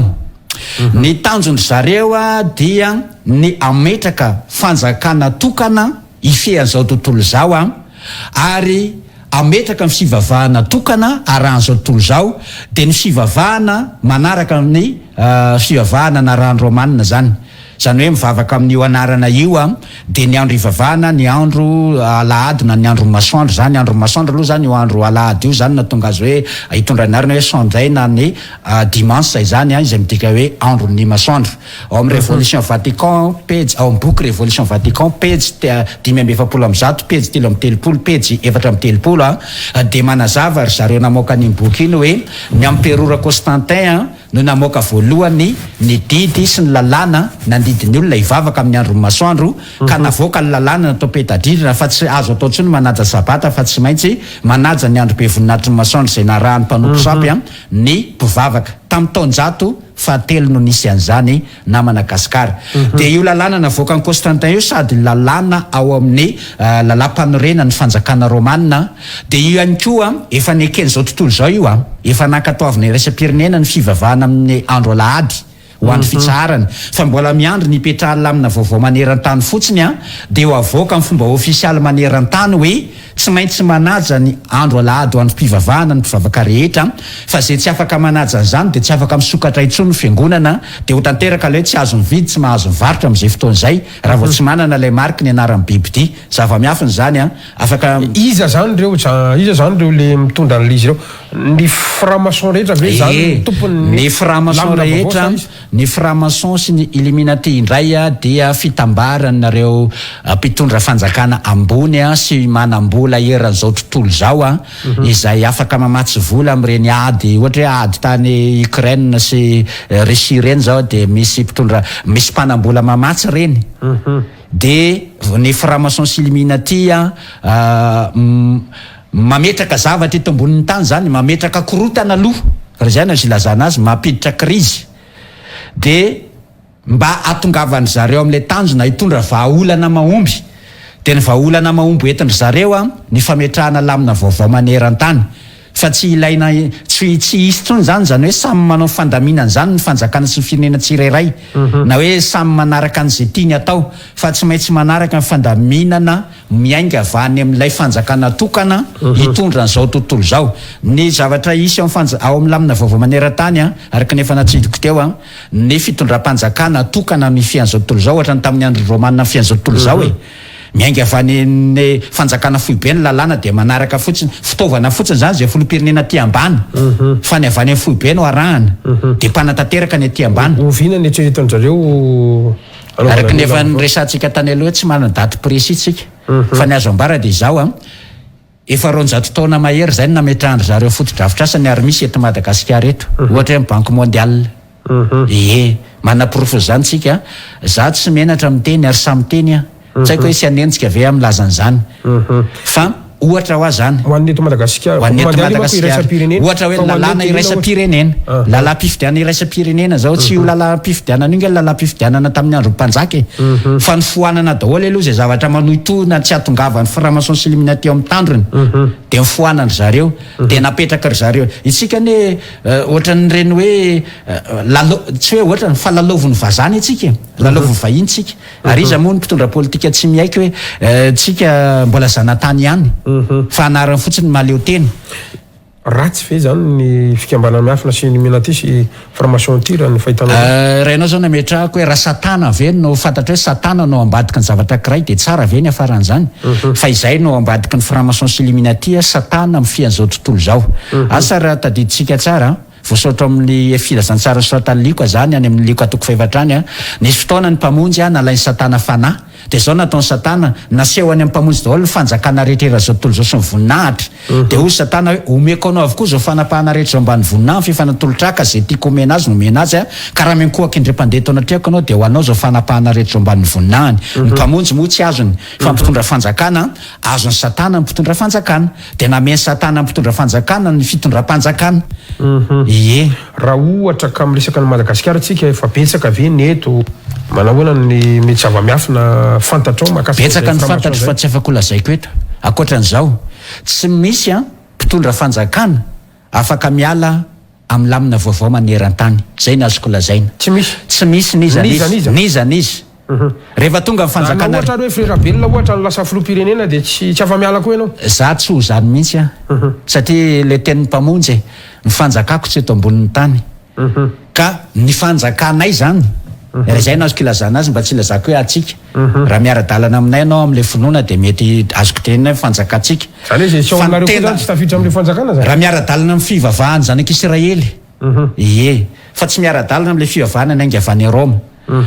de ny fanjakan'ny olona ho any amin'ny fiaina mandrakizay tsy eto ambonin'ny tany zany mahatonga tsy mifidy ie ka nizaniza zany hitondra fanjakana eo a de tsy afaka hiala amin'ny lamina vaovao maneran-tany ao amin'ny apokalipsy toka 17 andininy 12 sy manaraka de misy miresaka ny lamina vaovao maneran-tany de voaresaka hoe nisy tandroka 10 a izay amin'ny heriny sy ny fahefana ho an'ilay bibidia de io bibidia io indray a no hitondra n'izao tontolo zao tia any koa ny zavatra tokony ampafantarina amin'ny malagasy a anomboka azo vahanao amin'ny toerana amin'ny fitondram-panjakana ny tanora mitondra fanjakana satria ny hitondra amin'ny lamina vaovao maneran-tany a de tanora zay ny hitondra amin'ny lamina vaovao maneran-tany tanora fa tsy antitra ny mpanao politika zany a ny antitra am'izao ny mpanao politika antitra de efa tsy ho lany amin'ny resa politika intsony raha vo mpanao politika antitra fa mpanao politika tanora zao ny ilainy fanazy mitondra zao tontolo zao a hitondra fanjakana mazava tsara mihitsy n'zay zay makasika an'iny fa afaka hidirantsika kely ve lay anarany bibidia sy ny 666 a izay efa nafanantenainao a fa horesana satria efa nampidirinao kely teo de ozy hoe lofa resantsika avy eo raha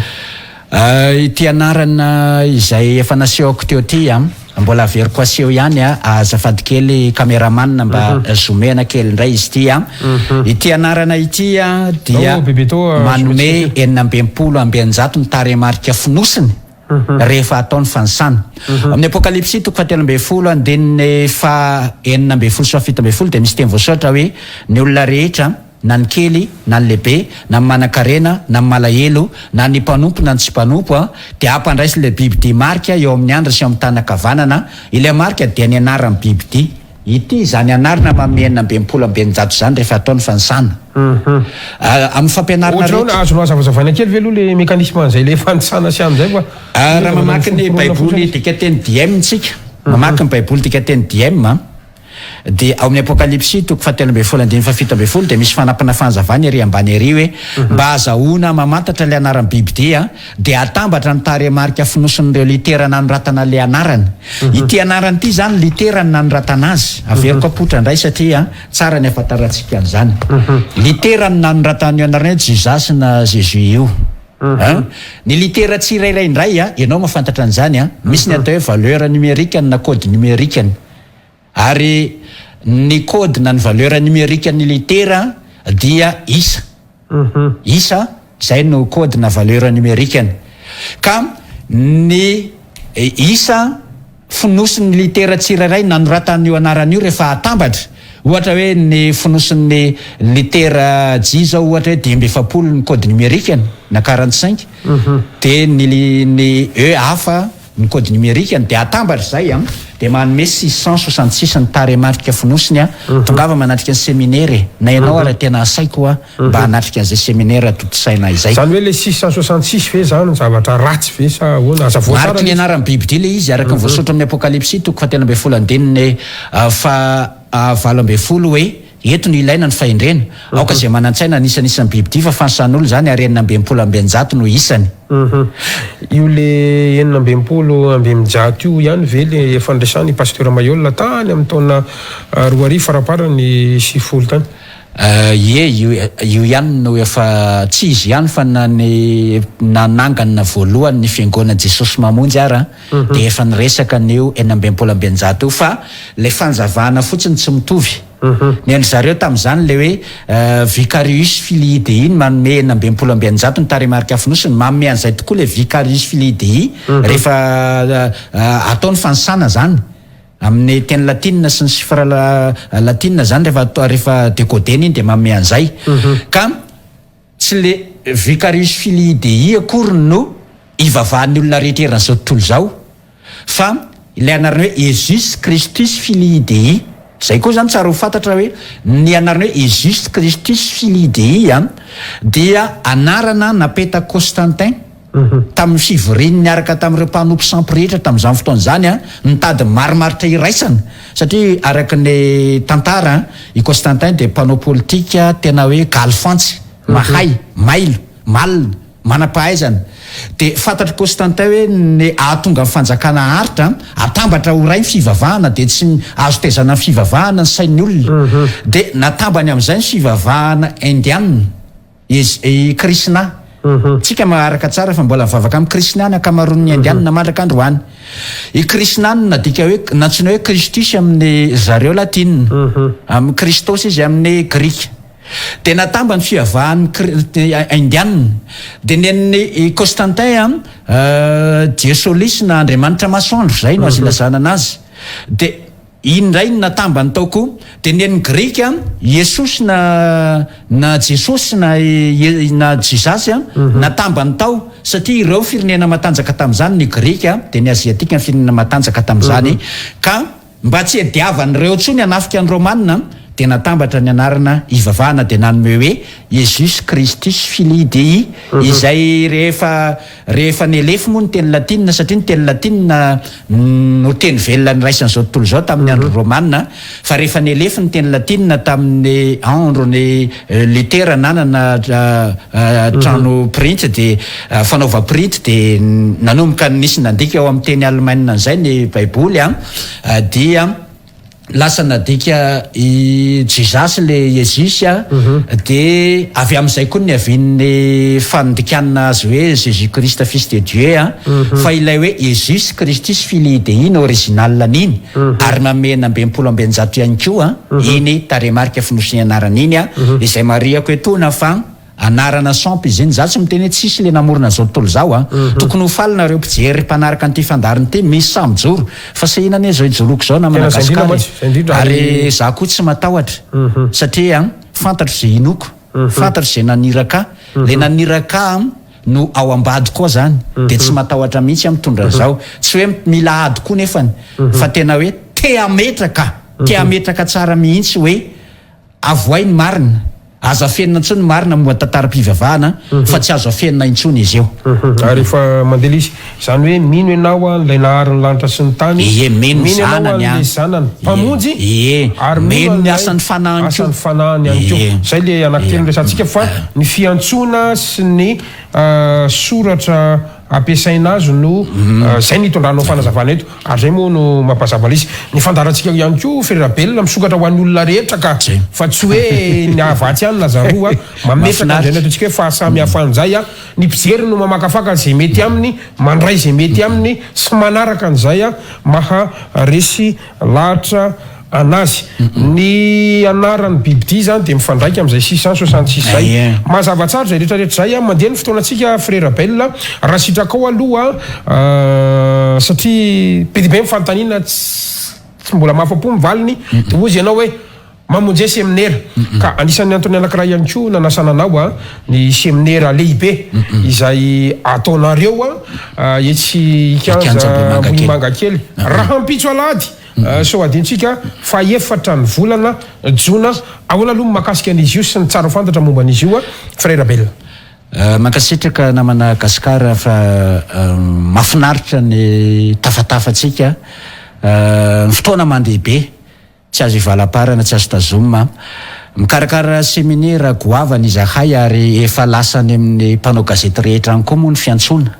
manasa mpanao gazety mihitsy zahay anatrika ny seminaire ataonay satria iresaka kely ny makasika ny toedra raha politika izay tokony ho fantatry ny malagasy aho zany satria ny tena mpandalina mpamakafaka manan-javatra olazaina na dia tsy miresaka firy momba ny politika ara dia manan-javatra goavana olazaina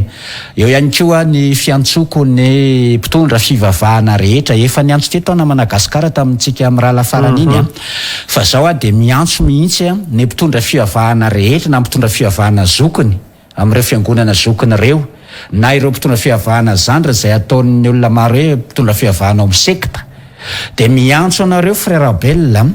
mba hiaona sy hifanatrika any amin'ny toerana naovako seminaire za tsy miantso mpitondra fivavahana efa mivoy fivavahana hebreo ohatra le niresanao teo hoe misy efa ohatra zao tsy miantso an'ireny ny olona amin'ny olona manko dia te ohatra ny eritreretiny hoe ohatra ny politika ihany koa fivavahana ka hitady tombontsoana sezana ohatra izany na teo lohany na teo mpitarika fa ozy amin'izay efa mivoy fivavahana hebreo hoe ataovy ihany ny anareo dia mahavitasoa fa frère Bella tsy miaraka mpitondra fivavahana hebreo ny izanizy fantatro daholo manko ny fotom-pisainan'ny olona rehetra izay nomena fahalalana kely za koa manan'izay naniraka tsy mangataka any amin'ireny na ny ariary ary ie zay zany rehefa manao zavatra tsy hoe andeha angataka fanampiana ry amin'ny anina na andeha mba hiangavy sao dia misy omeny tsy any fa na dia zany ohatra manao karazana farateny sy ohatra ny teny anavolafafa ihany zany anao zany tsy mangataka any na ny ariary tsy teny fivavahana lany na zanatra zany frère Bella zany hitan'ny namana Gasikara ny ale fo be anao anaty tsy hoentin'ny fo mihitsy ako zara mifaly fa fantatry fotsiny le fanahy miasa amin'ny zavatra rehetrarehetra dia miteny zara miresaka amin'ny olona dia miresaka amin'izay fanahy ao anatiny ny sofiny fotsiny mihainy fa misy fanahy ao anatiny ao dia le fanahy sibleko ao anatin'le resako tsy atahorako mihitsy mahatonga za mitondra zao eto tsy matahotra tokana ny atahorako lay mitazona ny aiko lay tompony ito anarana ito ny atahorako lay tompony ty anarana apotrako amintsika ity dia io ihany no atahorako ny sitrapony no ataoko dia izay olona manao ny sitrapony io zany tiako nyle hira zany sitrany mandeha selona zany zay mihitsy ka zay efa nazo tsy manamafy le zavatra efa lazaiko tsy misy mpitondra fivavahana hebreo miaraka amiko mazava tsara ary ny zavatra hoentiko tsy avany amin'ireo ie za nge zao koa tsy tany amin'ireo za koa tsy tany amin'ireo ny ainga zay mihitsy tsara mihitsy zay tsy avy any amin'ireo any ny ainga ie avy amin'ny fivavahana kristianina ny ray razambeako zany dia protestant dia avany any ny ainga zao nafantatra n'izao zavatra zao zay aloha zany sao fikarohana izay natao ny fikarohana izay natao sy ny sitrapony avindrindra ny fikarohana izay natao sy mitondra zavatra raha tsy misy ny fitendriny ny avindrindra dia izay zany ka ny seminaire izay ataon'ny frère Bella sy ny fikambanana dia antsoina ny mpitondra fivavahana rehetra izay mbola mijory sy mitory na manana fiarovana ny ho anarina diso ireo raha mbola manana hoentina naporofona zany ny mpitondra fivavahana hoe tena mariny reo anarina tafiditra ao anaty baiboly ireo dia antsoiko ireny mpitondra fivavahana ireny mba hifanatrika amiko dia antsoiko ihany koa mpanao gazety mba hamoaka ny fifanatrehanay hoen'ny vahoaka malagasy ka rapitso alahady fa evatry ny volana jona no anaovana an'izany seminaire izany na Madagasikara ikanja Ambomangakely atoroy tsara aloha le toerana ikanja Ambomangakely repera kely ny commune zany io Ambomangakely io fa karazana fokontany le hoe ikanja dia eny tsy afa-misaraka nefa le hoe ikanja Ambomangakely raha ohatra hoe ny repera amina torolalana zany mandray taxi be na bus makeny ikanja Ambomangakely ny zotra eo na linina eno andehanantsika dia miala eo amin'ny are eo amin'ny fanaka zay zany nitadidiana ny are eo amin'ny fanaka no ialana na avany avaratra raha avaty andrefantsika na avaty atsimo misy ny bus andehanantsika eo mifasika ety kadimbahoaka eo ihany koa ny eny domaine eny lasora misy ny bus linina eo zay afahantsika makeny ikanja Ambomangakely dia mitenena amin'ny recevera hoe miala eo amin'ny are eo amin'ny fanaka izay lary telefona moa efa io misoratra eo amin'ny écran matetika io afaka miantso koa isika izay sahirana zany mitady izay toerana zay amin'ny valomaraina na Madagasikara dia efa misokatra ny varavara ny fikambanana rehefa miala eo amin'ilay ariambisy ianareo dia misy mitazona banderole amin'ny fikambanana eo dia ireo mitazona amin'ny banderole ireo no mitondra antsika any amin'ny toerana anaovana ny seminaire izay manomboka amin'ny 9 ora maraina moa ny seminaire tsara ny manamarika na Madagasikara fa mitondra bokyny Enoka izahay afaka jifain'ny olona zany ny bokyny Enoka aty aminay izay ahitana zavatra maro be hita ao anatin'ny bokyny Enoka ny toerana anangonana ny fanahy maty tsika rehefa maty dia angonina any amin'ny toerana iny fanahintsika mandrapatonga fitsarana hitany zany zavatra zany ka raha mila ny bokyny Enoka ianareo zay efa voadikany amin'ny teny malagasy dia afaka tonga any amin'ny seminaire toy zany ihany koa ny baiboly avambola moa izy iny sa ahoana ny zavatra aty aminay tsy misy maimaim-poana na dia atao ara hoe mila hira ianao hira avy aminay dia tsy maimaim-poana satria mamoaka hira kiray zao fantatro tsara miditra amin'ny studio dia ny fiainana mandrakizay no maimaim-poana zany ny fitoriana ataonay maimaim-poana fa ireto zavatra rehetrarehetra reto dia misy vidiny avokoa ka misy ny baiboly afaka vidinareo zay efa misy ny anarany avondrena sy zanak'ondry amin'ny teny malagasy baiboly ohatra ny baiboly ampiasaintsika io ihany fa misy ny anarany avondrena sy zanak'ondry ary tsy misy andreo anarana diso ireo tsony misy ihany koa VCD zay namitinana ny fandaharana rehetra atao fahitalavitra rakitsara zany izay afahantsika manaraka zay tsy naharaka ny fandaharana hoeta frerabella eo ihany koa ny boky izay namitinana ny fanjavana zava-miafina rehetra tsara ny ananan'ny olona zany na Madagasikara satria ny fiainana mandrakizay ny tanjony ary raha mbola zavatra tongavana ny fiainana mandrakizay ho ana manokana dia tsy totaliko zay laniko zany raha ohatra ka misy mba te ho any amin'ny fiainana mandrakizay nefa tsy manamboly izy zany dia ahoana zany tsy voavoly zany izy frerabella tsy manakolazaina ny amin'izay fa nazy ny mpamonjy zay fa ny mpamonjy ny tena hoe ao amin'ny bolany ihany koa misy an'izany amin'ny fanananao rehetra ozy dia ividian'ny fahalalana ny mpamonjy koa ny tena hoe fanjakana lanitra ozy dia ohatra ny arenana fenina hitan'ny olona dia lasa izy mivarotra ny fananany dia mividy an'le sany isy an'le arenana fenina na mbola marotan'ny olona ny fananany ary zany ny ahitany an'izay atongavany any fanjakan'ny lanitra dia mbola tsy mamono antoka ina moa ny tombony azonao na manana grade toka manam-pahefany ina ny tombony azo filopirenena amin'ny fiainany ho avy ratra zay raha ho atsipy any amin'ny afo izy efa mivakina teo le tao amin'ny bokyny Enoka hoe ho ampijalianao amin'ny afo sy ny solofara ny mpitondra fanjakana ka mpitondra fanjakana sy ny mpanao politika zay matahotra ny avondrindra sy midera azy sy miankoka amin'ilay anarany dia voasoratra ny anarana amin'ny bokyny fiainany zanak'ondry ary voavonjy dia zay zany ao amin'ny seminaire manoro mampiseho an'io anaran'io manazava ny anaran'ny bibidia manazava ny tantaram-pivavahana zay tsy fantatry ny olona dia azavaina eo afaka mametraka fanontaniana mivantana eo ny olona eo ny eo koa dia mahazo valiny dia mahazo fampampo amin'izay zavatra tadiaviny ny olona na dia atao ary le mpitondra fivavahana masika be tsy mazaka an'izao mihitsy ny afaka tonga dia hitantsika eo ny toyany hoe manahoana ny toedrarao resaka mpanazana tsisy resaka rombo akory ao tsisy ao ka raha iaby mpitondra fivavahana rehetra zay mpitondra fivavahana rehetra any manontany tsy mitona mpitondra fivavahana hebreo na efa miresaka fivavahana hebreo i frère Bella satria ny mbola regny koa nefa mahafantatra ny mbola tsy mahafantatra no mpafantariko fa tsy ny olona efa mahafantatra akory karaha olona tonga ilavaniny sy mba nakorotaka kely teo raha ianao zao nametrahako azay raha misy olona tonga ilavaniny ato aminao dia ahoana ny ataonao dia mety ohatra ny ataonao ihany ny ataoko tsy maintsy andraisana fepetra zany frère Bella tapitra ny fotoanatsika ora ray sy sasany zay ny lasa ao anatin'ilay izy kely ny fotoanatsika na zanatrano meko ampampitoana kely ihany ianao anaovana famotinana afatrafatra ihany koa na misy fanambarana angambany tiako précisenao kely fotsiny hoe afirika hatramin'ny firy aloha zany le séminaire manomboka afirika hatramin'ny firy ohatra ny ahoana ihany koa séminaire avy ando avam-bola sa dia tonga fotsiny satria efa nambaranao hoe fanjifanany reto zavatra reto nando avam-bola ohatrohatra ny ahoana ny mety ho fandaminana rehetra efa misy an'ny olona aran'ny telefona eo amin'ny fahitalavitsika io ihany koa azontsika atsona ho amin'ny fanampanazavana rehetrarehetra angambany ao anatin'izay séminaire zay ary ny fantaniko farany dia hoe zay ny Antananarivo fa ny fandarantsika tsy eto Antananarivo any mandeha fa ny any amin'ny faritany eny fa manerana an'izao tontolo zao ary dia saika mijery an'ity fandarantsika ity avokoa mba manahoana ny any amin'ny faritra sy ny mety ho fandaminana amin'ny séminaire ny any amin'ny faritany tokoka ia misotranao na Madagasikara mahafinaritra manomboka mivaly ora maraina fidirana fa fisokafan'ny varavarana fandraisana olona zany tsara tonga aloha satria malaladalaka teritery ihany ny toerana misy anay dia tsara ny tonga aloha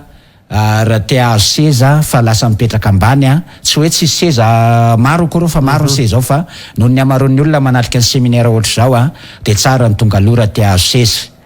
de amin'ny 7 ora maraina no manomboka ny fidirana mifandraisan'olona fa amin'ny 6 ora maraina ny fanjavana de mifarana amin'ny 2 tolakandro zay aloha zany fandaharam-potoana ny misy ny famitinana ny fandaharana atao amin'ny fahitalavitra alefa amin'ny